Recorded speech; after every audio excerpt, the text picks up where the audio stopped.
காதலித்தானா செந்தூரம் கொஞ்சம் முகத்தில் செவ்வாய் மின்னும் தேன்மொழிதானா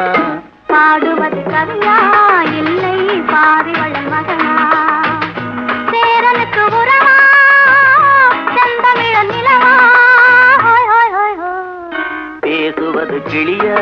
இல்லை பெண்ணரசி மொழியா கோயில் கொண்ட சிலையா கொத்துமல கொடியா ஓய் ஓய் ஓய் ஓய் ஓய்